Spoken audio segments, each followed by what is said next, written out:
योग शिक्षा का महत्व एक मनोविज्ञान है जिसमें मन को मध्यम और जानवरों की गतिविधियों से आकर्षित करने के लिए सिखाया जाता है। जीवन की सफलता किसी भी क्षेत्र में शांत मन पर निर्भर करती है। मन संयम का मतलब है कि एक समय में किसी एकल वस्तु पर मन की एकाग्रता संभव है। लंबे समय तक अभ्यास के कारण मन एक ऐसी प्रकृति बन जाता है, ऐसी चीज का अभ्यास करना शुरू करना कठिन है।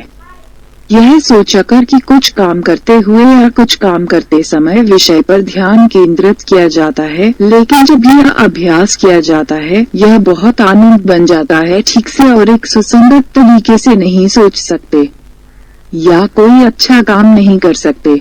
यह केवल सोचा और कार्रवाई में मन की बेचैनी से है। छात्रों को पता है कि अगर मन स्थिर नहीं है तो कोई फर्क नहीं पड़ता, और मजदूरों को पता है कि अस्थिर मन के साथ कोई काम नहीं हो सकता है। इसका कारण यह है कि कई छात्र जो विश्वविद्यालय परीक्षाओं में हर साल विफल होते हैं क्योंकि अध्ययन में उनके मन को ध्यान केंद्रित करने की शक्ति नहीं होती है। एक ही बात सांसारिक मामलों में विफलता है। जब तक मनुष्य को अपने विचारशील विषय या कार्य के अधीन नहीं किया जाता है तब तक वह उसमें सफलता प्राप्त नहीं कर सकता है। योग के अग्रणी ने भी इस धार्मिक क्षेत्र में मन के विशिष्ट धर्म से कार्य किया है। योग खुद धर्म या धार्मिक सिद्धांत नहीं है, यह वास्तव में दुनिया के सभी धर्मों और दर्शनों के लिए सहायक है। यह किसी भी धार्मिक सिद्धांत को बढ़ावा देना नहीं है। दुनिया के सभी धर्मों के माध्यम से यह सिखाता है कि कैसे अपने धार्मिक मामलों में मन पर ध्यान केंद्रित करने के लिए शांति और खुशी लाती है। विषय जो मुख्यतः पतंजलि योग सूत्रों में प्रदान किया गया है चित्ततम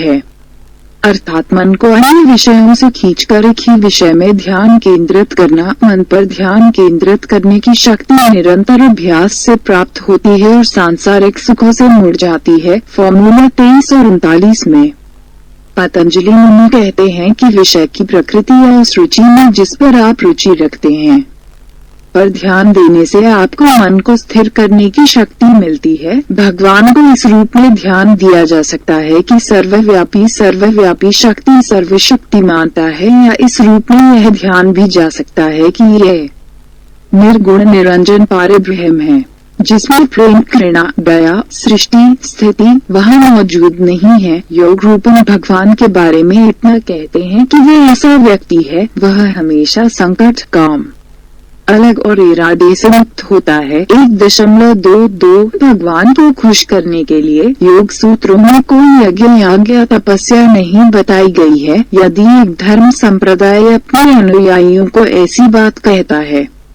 तो योग सूत्र में कोई प्रतिरोध नहीं होता है, लेकिन योग सूत्र निश्चित रूप से कहते हैं कि आप जो भी करते हैं अपने मन में योग विचारों और अद्वैत अनुप्रयोजन उपनिषद ऐसी ग्रंथ हैं जिसमें कोई सांप्रदायिकता नहीं है। इसलिए यदि कोई भी ईसाई, मुसलमान, जैन, बौद्ध या किसी भी मत के विश्वासकार है तो कोई भी इसके लिए परवाह नहीं करता है। यदि योग सूत्रों की शिक्षाओं को अपने धर्म के पालन करके किया जाता है तो वहाँ इसमें एक बड़ा फायदा है। इतना ही नहीं बल्कि योग शिक्षा कृषि और उद्योग में, रणनीतिक शिक्षा में, युद्ध, राज्य सरकार में, अर्थशास्त्र के अध्ययन में, इन क्षेत्रों में सफलता भी निश्चित है। यह वह मुद्दा है जिसमें रोग मन को दूर ले जाता है। इसमें कोई संदेह नहीं है कि योगा सूत्र में लक्ष्य उस दर्शन के सामने रखा गया है, अर्थात आत्मा की जगह अपने रूप में है। इसका मतलब है कि योग सूत्रों के सिद्धांतों का पालन करने के द्वारा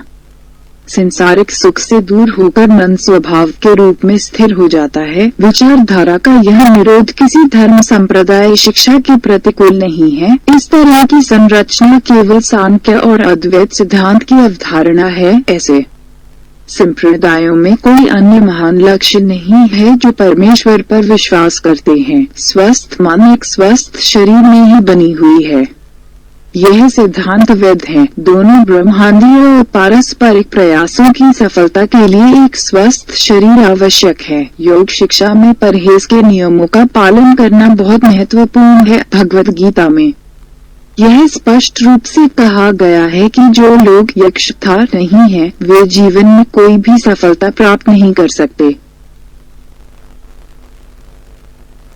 योग सूत्रों के 2 हिस्से हैं, हठ योग और राजयोग। हठ योग आसन की शिक्षा है। कालीनों को स्वास्थ्य और ताकत मिलती है। कालीनों की संरचना ऐसा है जिसके द्वारा शरीर के अंग का प्रयोग किया जाता है। उदाहरण के लिए मयूरसन को दांतों के सभी व्यायाम मिलते हैं जो अपच और वायु के बारे में शिकायत नहीं करता है। प्राणायाम ऑक्सीजन देता है और हवा बाहर निकल जाती है। हठ योग में भगवद गीता, मिर्च मसाले आदि के सामान भी प्रतिबंधित हैं। राजा और तामसाहार के लिए पूरी तरह से समर्पित हैं। जो मसालेदार भोजन खा रहा है वह व्यक्ति नाराज, लालची और उस आहार के कारण कमजोर है, और जिस व्यक्ति ने तमस भोजन किया है वह आलसी, दीर्घकालिक और बेईमान है। सत्संग आहार जो हठ योग में खाया गया है गुणों को बढ़ाता है और स्वास्थ्य और शक्ति को बढ़ाता है। किसी को भी यह समझना चाहिए कि ये योग शिक्षा योगी के लिए है,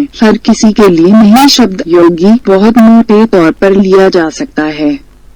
यह योगी है जो दुनिया में वस्तुतः जीवित रहना चाहता है और जीवन में सफल होता है। सभी धर्म बताते हैं कि स्वर्ग का एकमात्र सुलभ तरीका पुण्य है। योग में सदाचार सिर्फ सामाजिक शिष्टाचार नहीं बल्कि भोजन का नियम भी है। आधुनिक सभ्यता की सभी बुराइयों की जड़ परहेज, विषय और संगति के मामले में किसी भी सीमा का अभाव है। किसी अन्य विश्व के धर्म का अनुसरण करने में एक सच्चे पुण्य आदमी को कोई समस्या नहीं है। सदाचार धर्म की सुरक्षा करता है और धर्म है। सदाचार और धर्म हमेशा के लिए एक साथ रहते हैं। विज्ञान भी धर्म या पुण्य के खिलाफ नहीं है। मिश्रित जीवन का अर्थ संक्षेप में शरीर का व्यायाम, सरल सात्विक आहार और विज्ञान का अध्ययन है। क्या कोई वैज्ञानिक इस तरह बुरी बातें बता सकता है? पोषक भोजन के नाम पर असंख्य रासायनिक पदार्थ बाजारों में बेचते हैं। शारीरिक व्यायाम के नाम पर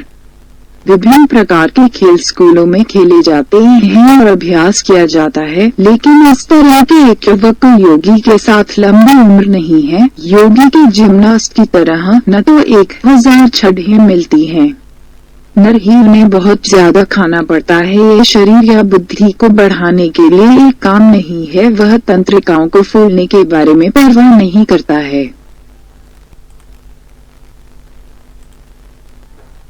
नहीं वजन घटाने वाला है। उन्हें नियमित सात्विक आहार की जरूरत है। योगी आहार ऐसी है कि उनका मन खुश है, मन स्थिर और दृढ़ता से आकार का है। आनंदित और सदाबहार व्यक्ति स्वर्ग का आसान, व्यापक और निकटतम तरीका प्राप्त करता है। वह सबके दोस्त है। वह न तो किसी से नफरत करता है और न ही उसे नफरत करता है। उनका चेहरा हमेशा हंसते हुए कहते हैं, गुस्सा या लालच उसे कुचल नहीं मिल सकता है। धर्म और नैतिक दृढ़ विश्वास में वह किसी के पीछे नहीं है। यौगिक जीवन के लिए किसी भी काम को उपयुक्त बनाने के लिए दुनिया के मैदान उसके सामने खाली है। वह कला या विज्ञान सीखने से दूसरों को सिखा सकता है। वह पैसे इकट्ठा करके गरीबों की मदद कर सकता है। वह दूसरों के कल्याण के लिए एक राजनीतिक नेता या शासक बन सकता है। उसकी मृत्यु भी महान शांति के साथ होती है क्योंकि वह दुनिया को उसके सामने देखता है। उनका जीवन उनकी जिंदगी के दिव्य स्थान के लिए पर्याप्त है। यह योग सूत्रों में मिश्रित जीवन का नतीजा है। यह सांप्रदायिक नहीं है। इसमें अंधविश्वास का कोई मतलब नहीं है। यह सभी लाभार्थियों की एक सीधी राशि है।